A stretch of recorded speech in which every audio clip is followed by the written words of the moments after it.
Sublime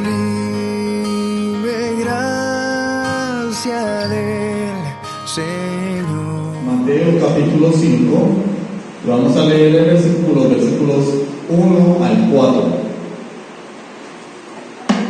Mateo 5, versículos 1 hasta el 4.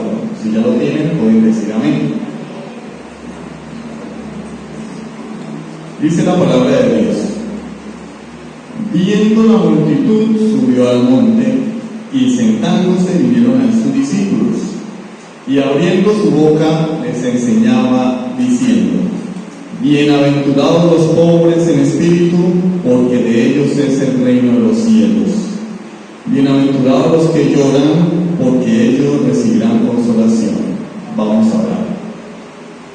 Bendito Dios y Padre celestial, venimos delante de ti, Señor, suplicando tu asistencia, Padre Santo. Que tu palabra sea glorificada, que no sean mis pensamientos ni mi carácter, sino que seas tú hablando a tu pueblo, porque necesitamos oír tu voz, Señor. Habla nuestras vidas, en el nombre de Jesucristo. Amén.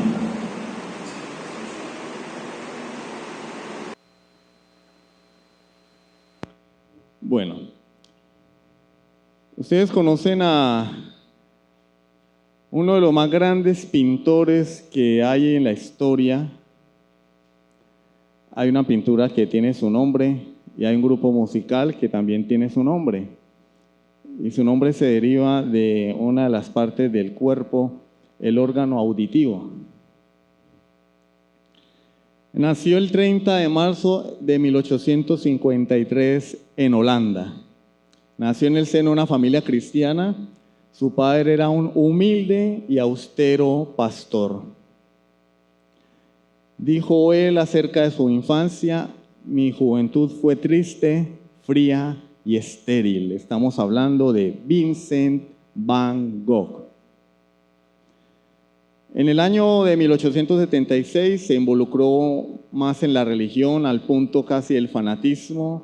Leía constantemente la Biblia, quiso estudiar teología, pero su carencia en el idioma del latín le impidió obtener su título de teología, pero le permitieron ser misionero y se trasladó a Bélgica para servir como misionero, evangelizando a los mineros.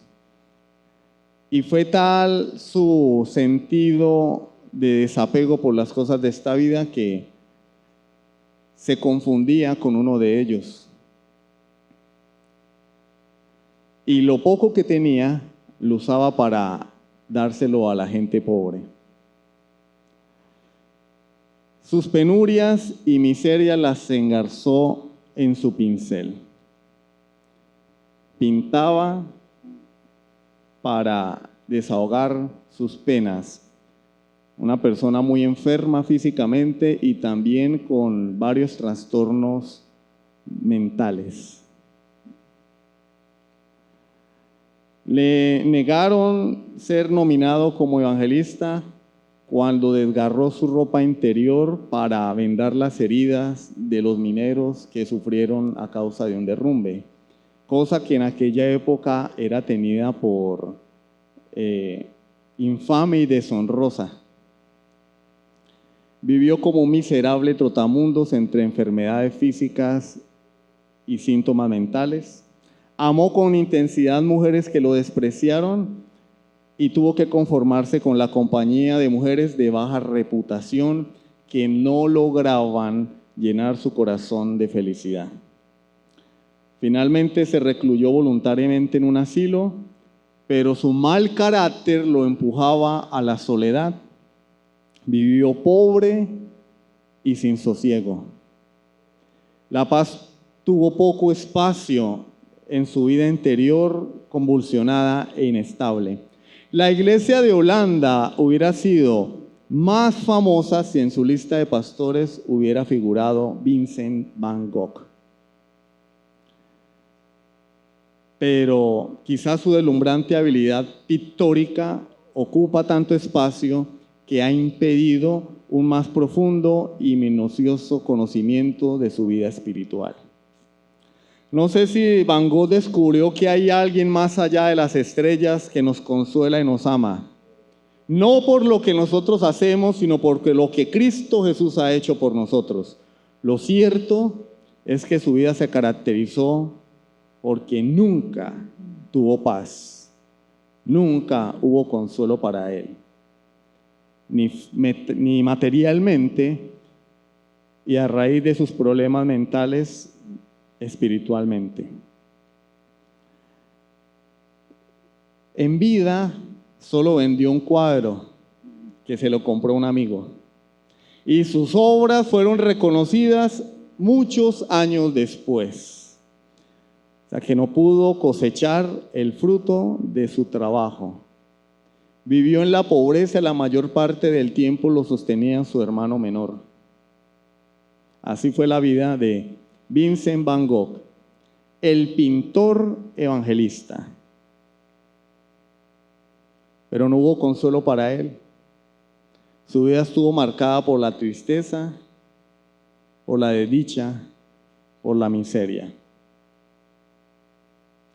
Pero hay una buena noticia para el creyente. Yo no puedo asegurar si Van Gogh fue creyente.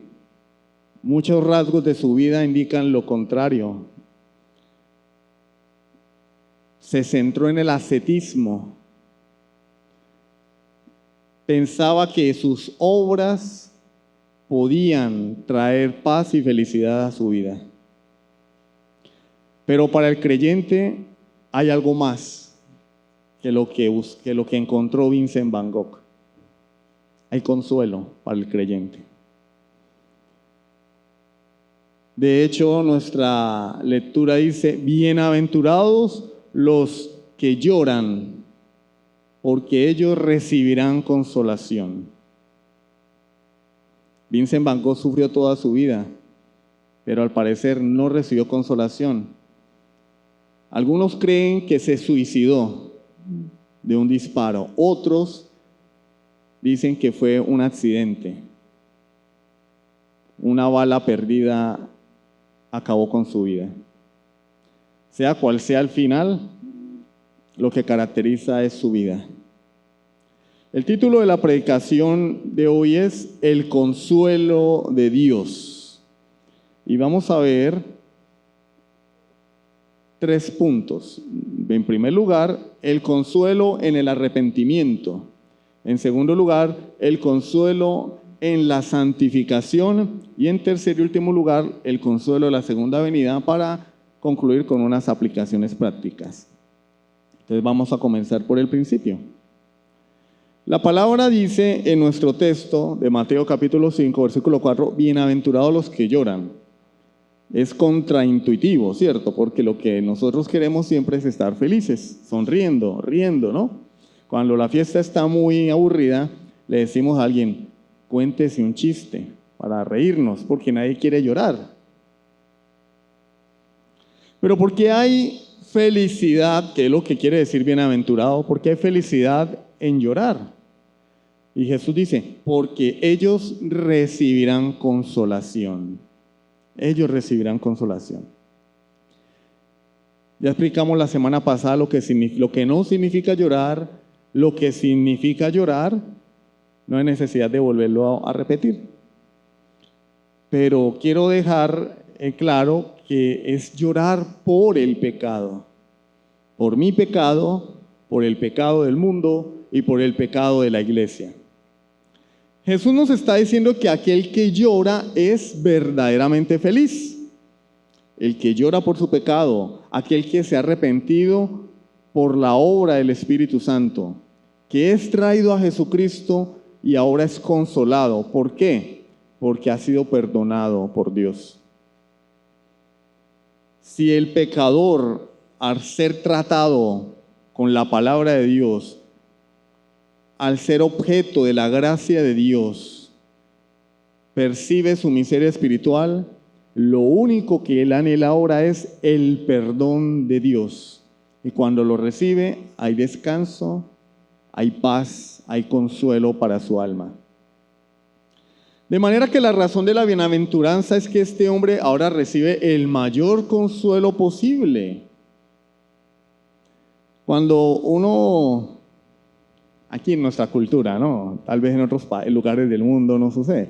Pero acá en nuestra cultura, cuando a uno lo detiene un agente de la policía, de tránsito, uno dice, estoy en problemas, ¿sí o no? Ay, si me hubiera puesto el casco, ay, si hubiera traído los papeles, ay, si no hubiera violado la restricción en la hora, ay, si no me hubiera metido por acá, ¿cierto? Yo hubiera sabido que el retén estaba aquí, me hubiera ido por otro lado. Ahora, ¿quién podrá defenderme? Pero cuando por alguna razón el agente nos dice, aquí, acá le dicen, dale, dale. ¿Uno qué siente? Respira uno profundo, ay, descansa, ¿cierto? Se le iba saliendo una lagrimita y cuando lo dejan aire a uno, la lagrimita se regresa. Llegado. Cuando el creyente, cuando el pecador que viene a Cristo es consciente de su pecado, lo único que quiere es perdón. Y cuando es perdonado, descansa. Porque sabe que su deuda ya fue cancelada. Ahora recibe el mayor bien posible a Jesucristo. Y Jesucristo se convierte en su satisfacción perfecta. Antes lo que le satisfacía, ¿qué era? Pecar. Pero ya no. Ahora encuentra su paz. Lo que lo llena es Jesucristo, porque es lo que más le deleita y le satisface. Mateo 13:44 lo ilustra de la siguiente manera, en forma de una parábola. Además, Mateo 13:44. Además, el reino de los cielos es semejante a un tesoro escondido en un campo, el cual un hombre halla y lo esconde de nuevo, y gozoso por ello va y vende todo lo que tiene y compra aquel campo.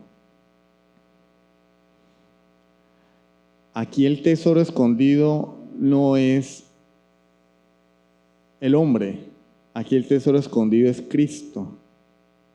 Dice que el reino de los cielos es un tesoro que está escondido. Una persona encuentra ese tesoro. ¿Qué hace? ¿Lo deja botado? ¿Se lo da a otra persona? No, dice que es tan valioso para él que lo esconde. Va y vende todo lo que tiene, renuncia a todo lo que posee y con ello compra aquel campo. Y ahora ese tesoro le pertenece a él. Lo abraza con todas las fuerzas de su corazón porque es valioso delante de sus ojos. Yo les pongo un ejemplo. Si alguno de ustedes, por alguna razón de esas vueltas que da la vida, se encuentra un billete de lotería, del baloto, y resulta que ese es el número ganador, ¿qué harían? ¿Se lo darían a otra persona? Van pasando por el puente y se lo entregan tome, agarre eso. No, lo guardamos, no le decimos a nadie, hasta cobrar el premio, ¿sí o no? Bueno, hay algunos incautos que hacen fiesta antes de cobrar el premio, ¿no? Y se han dado casos donde la noticia era falsa del número ganador y terminan endeudados. Pero ¿qué hace uno con algo que representa valor para uno? Lo guarda, lo valora. Y eso es el creyente. Cristo para el creyente es un tesoro de infinito valor y por eso lo guarda, lo atesora, lo aprecia y da todo por Cristo. Romanos 5 del 8 al 11. Romanos capítulo 5, versículos del 8 al 11, el capítulo de la justificación por la fe. Pero vamos a leer los versículos 8 hasta el 11. Mas Dios muestra su amor para con nosotros en que siendo aún pecadores, Cristo murió por nosotros. Pues mucho más, estando ya justificados en su sangre, por él seremos salvos de la ira. Porque si siendo enemigos fuimos reconciliados con Dios por la muerte de su Hijo, mucho más, estando reconciliados, seremos salvos por su vida. Y no solo esto, sino que también nos gloriamos en Dios por el Señor nuestro Jesucristo, por quien hemos recibido ahora la reconciliación. ¿Qué recibe el hombre cuando se arrepiente de sus pecados? Reconciliación con Dios. Y dice la palabra de Dios, nos gloriamos. Hay, si se le puede llamar, un orgullo en el creyente, y es que ha sido salvado por Jesucristo, que ha sido reconciliado por Dios. Pero no es un orgullo de jactarse a sí mismo o ver a los demás como inferiores, no, es el orgullo de decir, tengo vida eterna, Dios me ha salvado. ¿Y qué hace uno cuando está orgulloso? Se queda callado, ¿cierto? Se da el caso de un personaje de una serie de Big Bang Theory, Howard Wolowitz, que fue al espacio, lo llamaron de la NASA y fue en una misión espacial a la Estación Internacional. Y aunque ese hombre estaba muerto del miedo y físicamente es inútil, se lo contaba a todo el mundo cuando volvió. Yo estuve en el espacio, yo fui al espacio, yo soy astronauta, fui al espacio. No había quien se lo contara. Hasta que sus amigos le dijeron, ya nos tienes cansados con ese discurso, pero yo fui al espacio. ¿Qué hace el creyente cuando ha sido perdonado? ¿Se queda callado? No, va y lo cuenta. Cristo me ha perdonado. No es, soy reformado y soy mejor que tú. No, es, Cristo me ha perdonado, Cristo me ha salvado. Yo muerto era y ahora estoy vivo por la misericordia de Dios. Entonces el consuelo en el arrepentimiento radica en el hecho de experimentar el perdón de Dios. Ese es el mayor consuelo. Saber que has sido redimido de tus pecados porque por la obra del Espíritu Santo caíste en cuenta de que tu vida y tu obra eran aborrecibles delante de Dios. Sin embargo, Él te ha perdonado. Es el consuelo de, como dice Romanos 5:8, a pesar de lo que somos, Dios nos ha perdonado. A pesar de mi pecado, Dios me ha dado vida eterna. Por medio de Jesucristo, mediante el arrepentimiento y la fe. Eso nos lleva a nuestro segundo punto. Entonces ya establecimos, para el pecador que se arrepiente hay un consuelo inmediato que radica en el hecho de él saber que ha sido perdonado por Dios, que ya no tiene una deuda impagable, que ahora está en paz con su acreedor, y ya no es su acreedor, ya no es su enemigo, ahora es su padre. En segundo lugar, el consuelo en la santificación. Entonces, después de que un pecador se arrepiente, ahora es hijo de Dios por medio de Jesucristo, pues no es perfecto. Claro que hay algunos avispados que se amparan en eso para seguir pecando, ¿no? Para seguir practicando el pecado, ¿no? Entonces, el que peca y reza empata, la salvación es por gracia, etcétera, etcétera, etcétera. Pero Judas nos dice en el capítulo 1, versículo 4, que hay personas que convierten la gracia de Dios en libertinaje. Mucho cuidado. Yo me amparo en la gracia de Dios para vivir a mis anchas, para vivir la vida como a mí me gusta, para buscar un deleite fuera de Cristo. Mucho cuidado, porque la gracia no es promotora del libertinaje ni del pecado. Todo lo contrario, la gracia nos enseña que si yo soy creyente, vivo como creyente, no como mundano. Si yo soy creyente, vivo como un creyente. Pero ahora que estamos en la vida cristiana y hemos venido a Jesucristo y nos gozamos en la salvación, Pues no somos perfectos porque ahora estamos en un proceso de santificación y pecamos eventualmente. Oído, eventualmente, ya no está la práctica del pecado, pero debajo del sol, ¿quién no peca? Oído, no práctica el pecado. Lo repito una y otra vez porque, vuelvo y les digo, hay personas muy avispadas que dicen, no, pues, nadie es perfecto. No. La Biblia dice en la primera carta de Juan que el que practica el pecado es del diablo. Y no hablemos de adulterio, fornicación, drogas, fraude, asesinato. Hablemos de orgullo. El orgullo es un pecado. La soberbia es pecado. La blasfemia es pecado. El tercer mandamiento, no usarás el nombre de Dios en vano. ¿Y qué es no usar el nombre de Dios en vano? Utilizar el nombre del Señor para cualquier cosa común. Menospreciar el nombre del Señor. Cuando cantamos sin discernir la letra de la canción, sin prestar atención, estamos usando el nombre de Dios en vano.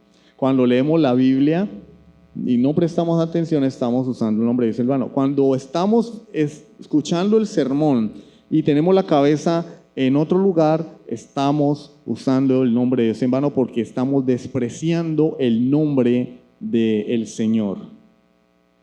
Y ni que hablar de cuando usamos explícitamente su nombre, ¿no?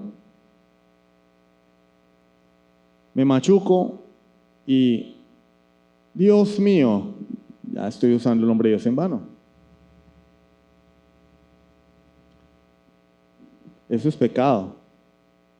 Pero pues a la hora de compararlo con pecados feos como el adulterio, la fornicación, pues pareciera que fuera un pecado de segunda categoría. Perdón, pero es pecado. Y pecamos, no practicamos el pecado. ¿Qué hay para el creyente que peca? El creyente que dice una mentirita de esas piadosas, de esas mentiritas blancas. Uy, hermano, esta semana no le puedo cancelar el dinero porque me quedaron mal con una plata. Mentira, no le deben ninguna plata, pero pues yo no le voy a decir a la persona, hermano, estoy en la olla, no tengo con qué pagarle. Tengo que decirle, darle alguna esperanza, ¿sí o no? Es mentira. Lo hacemos, eventualmente puede haber algún creyente que lo haga. Y así multitud de clases de pecado. ¿Qué sucede con el creyente? El Espíritu Santo golpea su corazón para hacerle caer en cuenta de su pecado. Y como consecuencia, el creyente viene a Cristo, recibe perdón y gracia. ¿Para qué?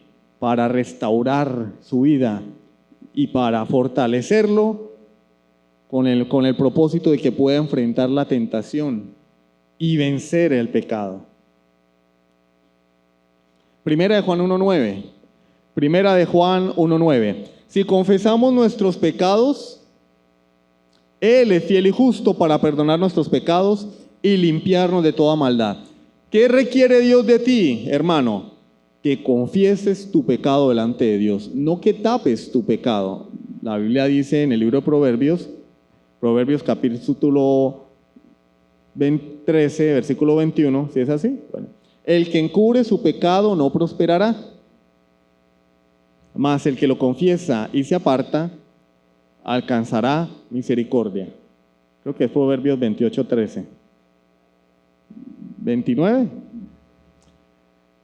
El que encubre, ¿qué requiere Dios? No que encubras, sino que confieses tu pecado. ¿Y qué recibes? Perdón. Primera a los Corintios 10:13.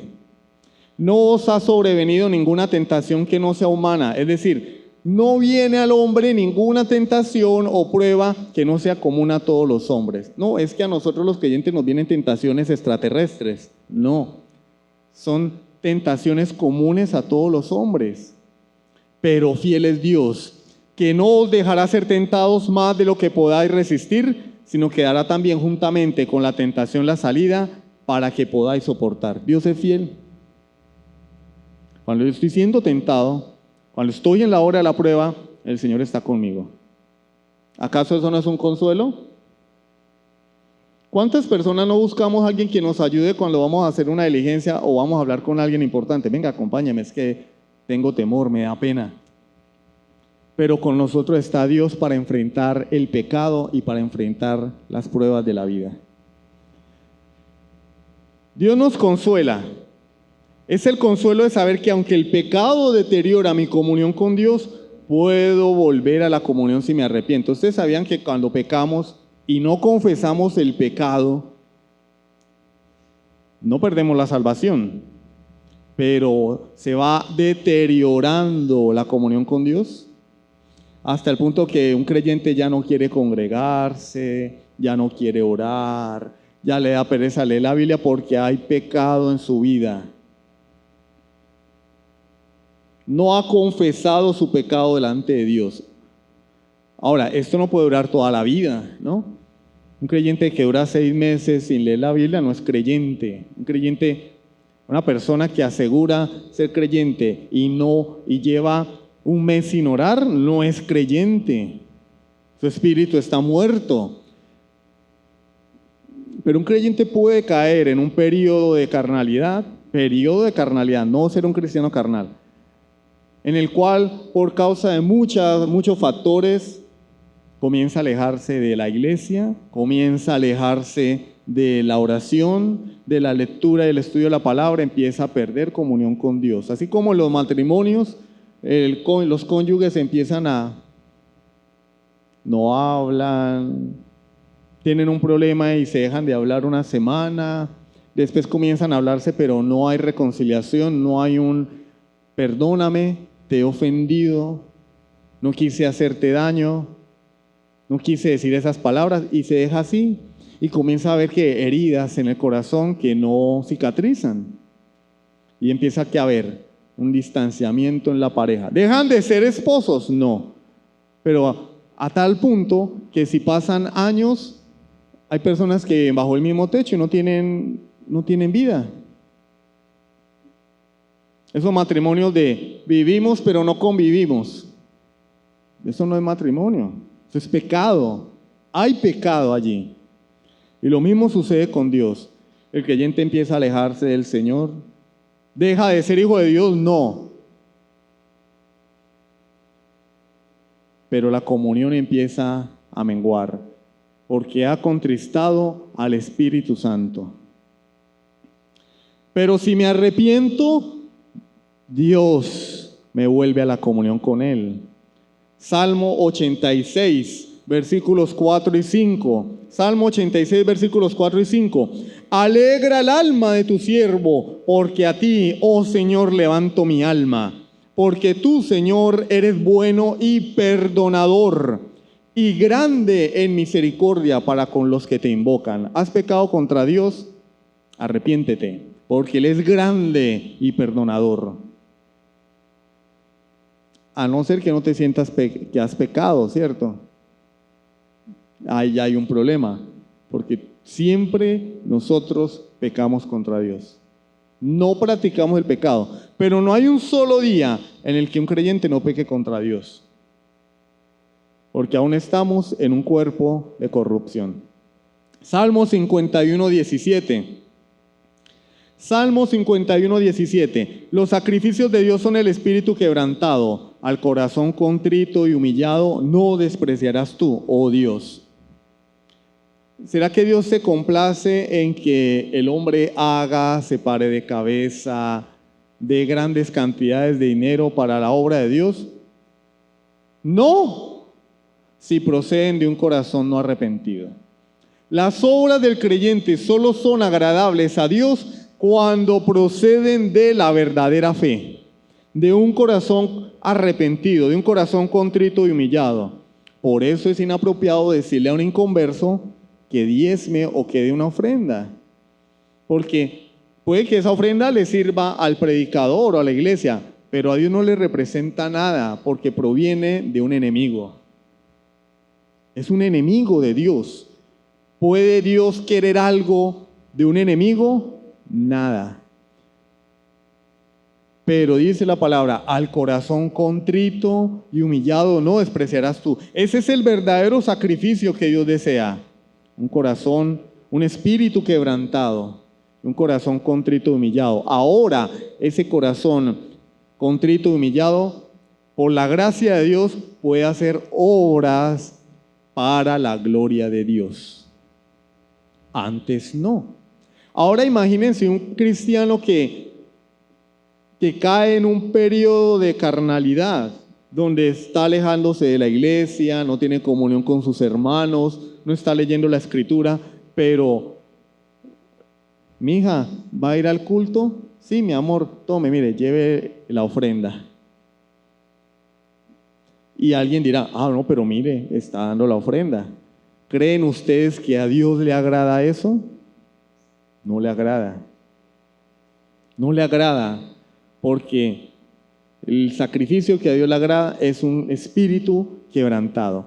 Por eso el Señor dice, si tú tienes un problema con tu hermano y vas a presentar tu ofrenda, da la ofrenda primero y después resuelve el problema con tu hermano. No, deja tu ofrenda a un lado. Ve y resuelve el problema con tu hermano y después sí, ven y presenta tu ofrenda.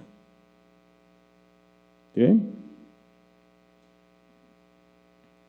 No importa qué tan tenebroso sea el panorama, Dios ha prometido que a pesar de nuestro pecado, a pesar del pecado del mundo, a pesar de las aflicciones de la vida presente, Él edificará a su iglesia. El Señor le dijo a Pedro, yo edificaré mi iglesia, Mateo 18, y las puertas del Hades no prevalecerán contra ella. Yo edificaré mi iglesia. Judas capítulo 1, versículos 24 y 25. Judas 1, 24 y 25. Solo tiene un capítulo, ¿no? Pero es que si ustedes ponen Judas 24, 25 en un buscador no aparece. Tienen que poner capítulo 1. Y aquel que es poderoso para guardaros sin caída y presentaros sin mancha delante de su gloria con gran alegría, al único y sabio Dios nuestro Salvador, sea gloria y majestad, imperio y potencia, ahora y por todos los siglos. Amén. Dice Judas, no el traidor, que Él, el que es poderoso para guardarnos sin caída y presentarnos sin mancha delante de su gloria con gran alegría, a Él sea toda la alabanza del imperio por los siglos. Dice que Él es poderoso para guardarnos. ¿Eso no es un consuelo? Presentarnos sin mancha delante de su gloria con gran alegría. ¿Sabe por qué vamos a ser presentados sin mancha delante de Él? Porque Cristo pagó por nuestros pecados y fuimos lavados en la sangre de Jesús. No fue en cloro. El cloro el de uno que es fuertísimo, ¿no? Eso cae una gota en una tela y hay que echarle agua porque fuimos emblanquecidos de la oscuridad de nuestro pecado en la sangre del Cordero. Y Él nos guarda. Y como dice la primera carta de Juan, el maligno no los toca. Entonces no es por nuestros propios méritos, es por lo que Él ha hecho en nosotros. Y como la obra depende de Él y no de nosotros, Él nos preserva. Si caemos, Él nos levanta. Su Espíritu Santo nos asiste, nos redarguye, nos amonesta, nos contrista, nos convence de pecado para que volvamos a Él y nos arrepintamos. De manera que no puede haber un creyente que se descarría. No puede haber un creyente que se salga del camino. Eso implicaría decir que la obra no es de Dios. La obra es de Dios. El Señor dice, mis ovejas oyen mi voz y me siguen, y yo las conozco, y yo les doy vida eterna. Nadie oído, nadie las podrá arrebatar de la mano de mi Padre.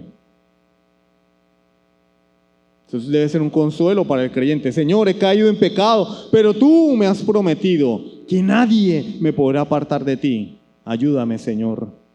Ayúdame en mi debilidad. Eso debe ser un consuelo muy grande para el creyente. En pocas palabras, somos consolados porque aunque pequemos eventualmente, si nos arrepentimos de corazón, como todo verdadero cristiano, Él nos recibe con todo su amor. Y yo digo, como todo verdadero cristiano, porque es que hay personas que no se arrepienten bien. Se arrepienten a medias. Como esos que, por ejemplo, hacen algo malo. Discúlpeme si lo ofendí. No hay arrepentimiento. Bueno, disculpe lo malo, ¿no? Ay, no hay arrepentimiento. El verdadero arrepentimiento produce dolor, un dolor en el corazón que solamente puede ser quitado cuando somos consolados a través del perdón de Dios. Eso nos lleva a nuestro tercer punto. Ya vimos el consuelo en el arrepentimiento. Acabamos de ver el consuelo en la vida presente o en la santificación. Estamos siendo consolados. Cuando yo peco contra Dios, yo me siento mal. Si yo le hablo a mi esposa así medio golpeadito, inmediatamente recibo un golpe de parte de Dios y me siento mal. Y si no voy a ella a pedirle perdón, me da mal genio, pero mal genio conmigo mismo porque he pecado. Y hasta que no voy a ella, le digo, mi amor, perdóname, no siento paz. Y después viene el consuelo de Dios para un corazón arrepentido. Así debe ser la vida del creyente. Ahora vamos a hablar del consuelo en la segunda venida. Porque estamos acá, en esta vida presente. Y entonces estamos acá y cuando nos muramos todo se va a acabar. No hay esperanza del futuro. El único futuro que vemos es las cosas que queremos para el futuro, ¿no? Bueno, yo dentro de 5 años quiero tener una casa, yo dentro de 5 años quiero tener un automóvil, cosas lícitas, ¿cierto? Pero es que hay algo más allá de esta vida. Hay algo mejor. Nuestra mejor vida no es ahora, como dijo un predicador, no, nuestra mejor vida está más allá de esta vida presente, más allá de este siglo. Romanos 8:18. Romanos 8:18. Pues tengo por cierto que las aflicciones del tiempo presente no son comparables con la gloria venidera que en nosotros ha de manifestarse. El apóstol Pablo le está escribiendo a una iglesia en Roma que está sufriendo aflicción por causa del evangelio. Y le dice, tranquilos, yo sé que ustedes están sufriendo, pero las aflicciones del tiempo presente no son comparables con la recompensa que viene en el futuro. Con la gloria venidera.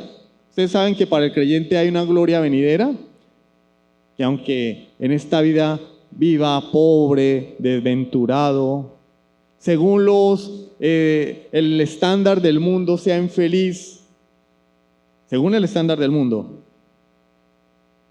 hay una gloria venidera. Esta vida se acaba. Y como alguien dijo, uno se muere y nada se lleva. Todo va a quedar aquí. Pregúntenle a los abuelitos. A mí me hubiera gustado estar en el momento en que mi abuela murió y preguntarle, abuelita, ¿qué llevas para la vida, para la eternidad? Y seguramente ella me hubiera respondido, nada, mijito. Se fue y no se llevó nada. Ella profesaba la fe cristiana, no sé si fue salva. No fue si se salva, no puedo asegurar que haya sido salva. Ella profesaba ser creyente. Me hubiera gustado haber estado allí. Abuelita, ¿qué llevas para la eternidad? No nos llevamos nada. No llevamos nada. A la eternidad vamos a ir como vinimos a este mundo, sin nada. Pero a los creyentes que llegan sin nada a la gloria eterna, les va a ser entregado les va a ser entregada toda la herencia de Jesucristo. Nadie dice amén. Bueno, pues, si les digo que vamos a repartir unos perritos calientes al finalizar, amén. No, pero no hay perros calientes, de verdad, no hay. Hebreos 9:28. Hebreos 9:28. Así también Cristo fue ofrecido una sola vez para llevar los pecados de muchos, y aparecerá por segunda vez sin relación con el pecado. ¿Para qué? Para salvar a los que le esperan. ¿Cuántos están esperando a Cristo? Bueno, tenemos que vivir a la luz de esas verdades. Cristo en cualquier momento viene. No esperemos, no, es que Él va a venir al final de una gran tribulación. No, ya todo está dado para que Cristo venga. Cristo podría llegar hoy mismo.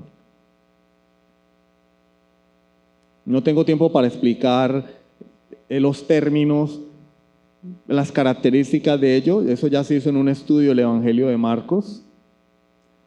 Pero lo cierto es que Cristo puede venir en cualquier momento. ¿Quiénes esperan la venida de Cristo? ¿Quiénes se afligen por el pecado propio y se afligen por el pecado del mundo? Dicen, Señor, como dice el libro Apocalipsis, el Espíritu dice, ven, ven, Señor.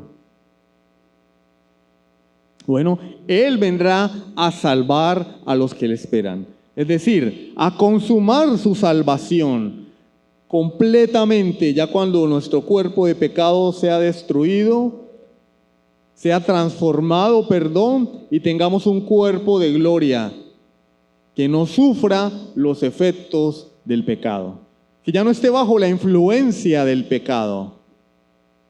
A eso vendrá Cristo. Ya no tendremos que llorar por nuestro pecado, ya no tendremos que lamentarnos porque ofendemos a Dios, a nuestro hermano, a nuestra esposa. Ya no tendremos que lamentarnos porque no pude leer la Biblia hoy. Ya no tendremos que lamentarnos o pelear contra las tentaciones. Ya todo será gozo y felicidad perpetuas. Salmo 17:15. Salmo 17:15. En cuanto a mí, veré tu rostro en justicia. Estaré satisfecho cuando despierte a tu semejanza. El salmista, hablando por revelación divina de la segunda venida de Cristo, está diciendo, estaré satisfecho cuando despierte a tu semejanza. Señor, mi satisfacción estará completa el día que yo esté delante de ti por toda la eternidad. Cuando mi Señor venga por su iglesia, en aquel día yo estaré satisfecho. Esta vida presente no me satisface. Por eso el apóstol Pablo lo dijo de la siguiente manera: para mí el vivir es Cristo y el morir es ganancia. Yo estoy mejor muerto que vivo. Yo quisiera morirme, decía Pablo, pero no lo hago porque tengo una misión en esta vida, pero para mí sería mejor morirme y estar con Dios ya. Y muchas personas, por el contrario, no desean morirse, desean vivir para siempre, no desean envejecer, porque tienen todos sus afectos en esta vida presente, lo cual es un gravísimo error, porque todo esto va a acabar. Todo esto va a acabar. O si no, mirémonos en un espejo hoy y miremos una foto de hace 10 años. Nos estamos acabando todos los días y llegar el día donde ya no estemos aquí en esta vida presente. En otras palabras, cuando el cristiano contempla al mundo o incluso cuando se mira a sí mismo, se siente como infeliz. Pero no infeliz en sí mismo, porque el cristiano, el Espíritu Santo ha producido en el corazón del creyente amor, gozo, paz, pero se siente infeliz por el pecado. Es una combinación de gozo por el hecho de ser salvos, de gozo por tener a Cristo, de gozo y felicidad porque su vida ha sido transformada, pero es una combinación también con infelicidad por causa de su carencia, por causa de su debilidad, por causa de que sabemos que todos los días ofendemos a Dios. Soy feliz porque Dios me ha salvado, pero me siento triste porque peco contra Dios. El creyente se queja en espíritu, conoce algo de la carga del pecado que se ve en el mundo y que los apóstoles y el Señor mismo experimentaron. ¿Acaso el Señor no lloró por el pecado de Jerusalén, de Capernaum? ¿Acaso el Señor no se lamentó porque sus conciudadanos no creían en Él? Pero el creyente se consuela de inmediato. Sabe que la gloria ya llega y que llegará el día en que Cristo regresará y el pecado quedará excluido de la tierra. Habrá cielos nuevos y tierra nueva, donde mora ¿qué? La justicia. Allá no habrá pecado. Por eso es que ningún pecador puede entrar a la vida eterna. Porque se requiere que en la eternidad todos sean perfectos para poder estar delante de Dios. Por eso el creyente debe ser transformado en esta vida presente y tener una transformación definitiva cuando Cristo venga para poder transformar su cuerpo y estar corporalmente, no en espíritu, corporalmente en la presencia de Dios por toda la eternidad, en los cielos nuevos y en la tierra nueva. La vida eterna no es algo así como un viaje, algo etéreo, abstracto, donde vamos a estar en espíritu volando, no. La vida eterna va a ser en una tierra física, en unos cielos físicos, donde Dios va a morar en medio de su pueblo. Y se requiere que todo sea perfecto. Por eso el pecador necesita de Jesucristo, para que Cristo transforme su vida. Aplicaciones. En cuarto lugar, aplicaciones. ¿Qué podemos extraer de estas verdades que acabamos de presentar? El verdadero creyente, el que llora por causa de su pecado, es bienaventurado. ¿Por qué? Porque recibe el perdón de Dios y la consolación del Señor a lo largo de toda su vida. Yo sé que esta vida nos maltrata mucho. Enfermedades, la muerte de los familiares, la situación económica, la inseguridad. Pero aunque eso pueda minar nuestro gozo y nuestra felicidad, si hay alguna cosa que deba hacer infeliz a un creyente, es su pecado. Si hay alguna cosa por la que yo deba llorar, es por mi pecado y por el pecado de esta sociedad, que rechaza a Dios, que todos los días blasfema su nombre, que todos los días pisotea la sangre de Jesucristo. Pero el creyente recibe en esta vida consolación y al final de sus días va a recibir la consolación en la glorificación. No vendrá condenación, será librado por fin del asedio y la influencia del pecado. Ya no seremos tentados, ya no sentiremos dolor, ya no habrá sufrimiento. Todo será felicidad plena. ¿Por qué? Porque lo tendremos todo plenamente. Veremos la gloria de Dios, veremos a Jesús en realidad tal como Él es. No habrá lamentación en aquel día. Santiago capítulo 5, versículos 7 y 8 nos dice: Por tanto, hermanos, tened paciencia hasta la venida del Señor. Mirad cómo el labrador espera el precioso fruto de la tierra, aguardando con paciencia hasta que reciba la lluvia temprana y la tardía. Tened también vosotros paciencia y afirmad vuestros corazones, porque la venida del Señor se acerca. ¿Qué dice Santiago, el hermano de Jesús? Tened paciencia y afirmad vuestros corazones, porque la venida del Señor se acerca. Creyente que estás sufriendo por tu pecado, por el pecado de otras personas que te hacen daño, ten paciencia, porque la venida del Señor se acerca. Ese sufrimiento no durará toda la vida. Aquí no está hablando necesariamente de los sufrimientos de esta vida presente, de la crisis económica. No, aquí está hablando del dolor de un creyente por su pecado y por el pecado de otros, por el sufrimiento por causa del Evangelio, que lo vamos a ver más adelante porque hay una bienaventuranza explícita sobre ese tema.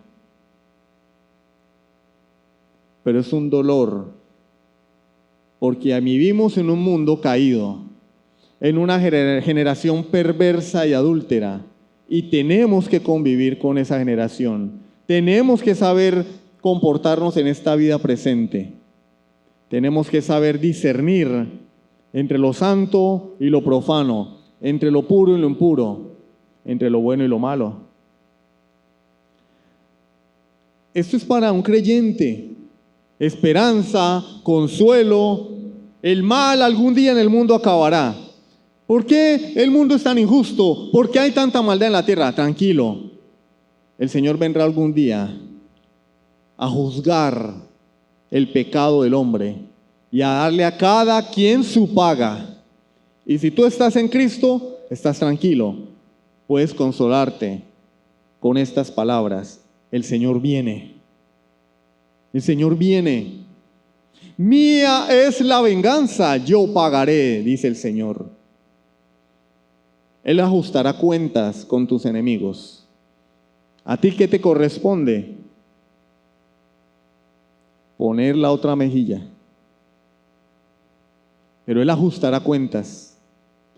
Pero el incrédulo, ¿cómo está en todo esto?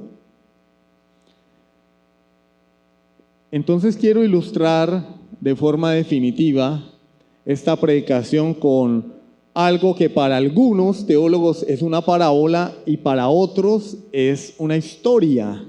Cualquiera que sea de las dos es una ilustración de la vida del creyente y su futuro en la eternidad. Y es la parábola del rico y Lázaro que se encuentra en Lucas 16, 19 al 31. Lucas capítulo 16, versículos 19 al 31. No lo vamos a leer todo para no extendernos, la cuestión no es ser exhaustivos. Pero la palabra de Dios, yo se la voy a narrar, si quieren ustedes la van leyendo allí. Dice que había un hombre rico que todos los días hacía banquete, derrochaba dinero celebrando. Y había un pobre hombre llamado Lázaro. Y él estaba echado a la puerta de la casa de este hombre rico. Y tenía llagas en su cuerpo y los perros venían y lamían sus llagas. Los perros eran un animal despreciado para los judíos. De manera que lo que Jesús quiere decirnos es que este hombre estaba en una miseria total, en una ruina total. Estaba echado a la puerta del hombre, esperando que alguien se compadeciera de él. Cuando mueren los dos, el uno va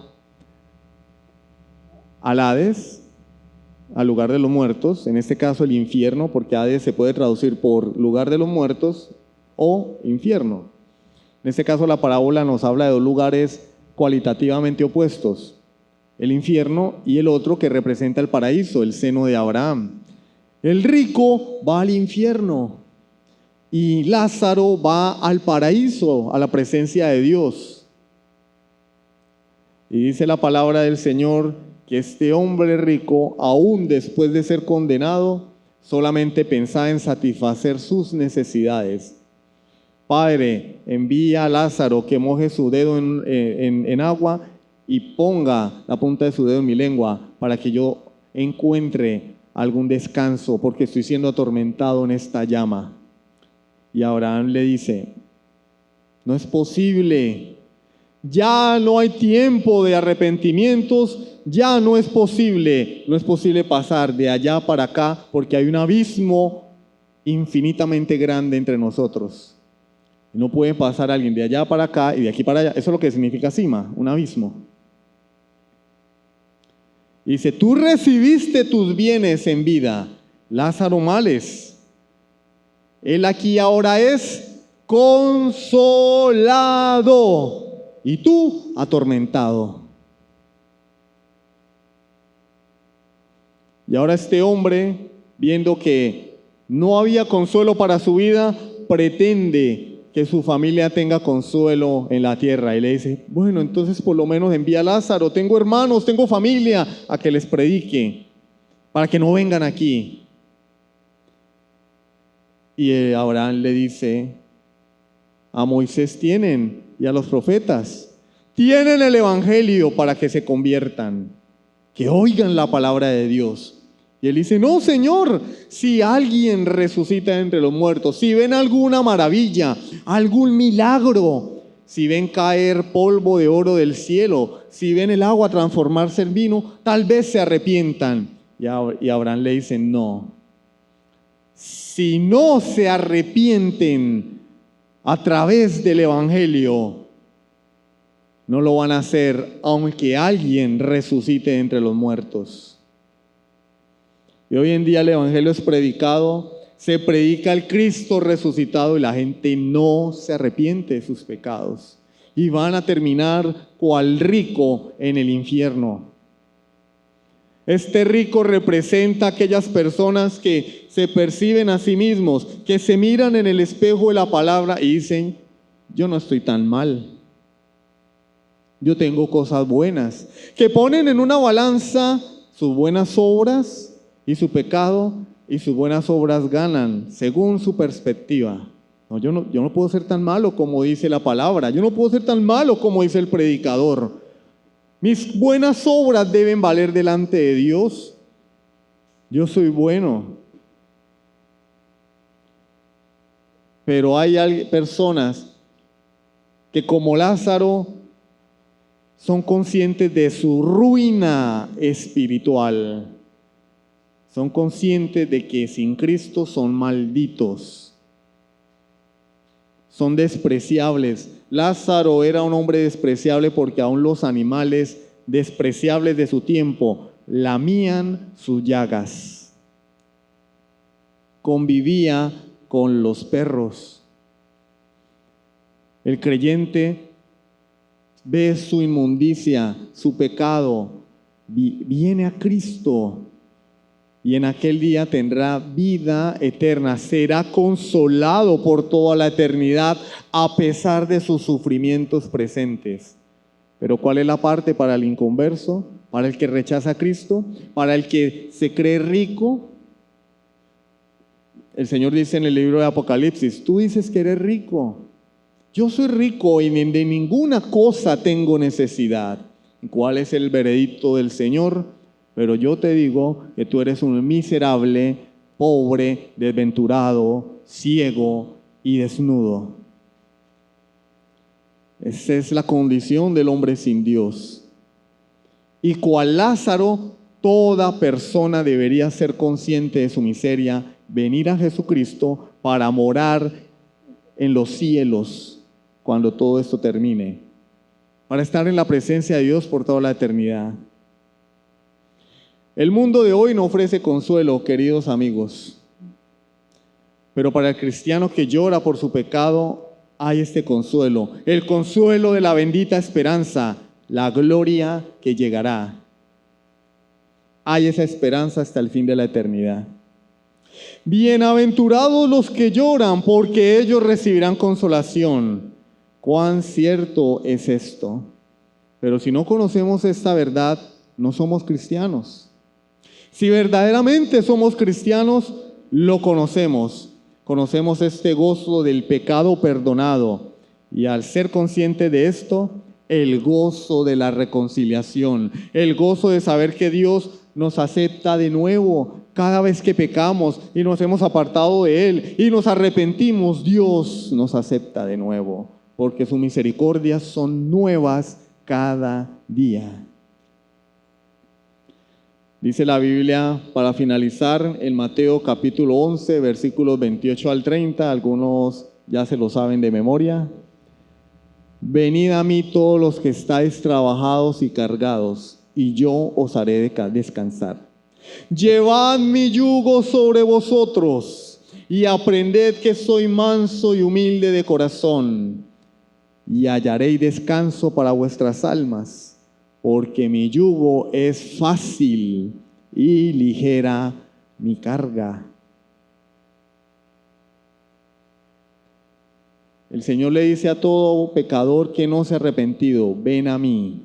Yo te voy a hacer descansar de tu pecado. Yo te voy a hacer descansar de tus obras de justicia, que para mí solamente son trapos de inmundicia. Yo te voy a descansar porque yo he pagado la deuda por ti. Mi yugo es fácil, mi carga es ligera.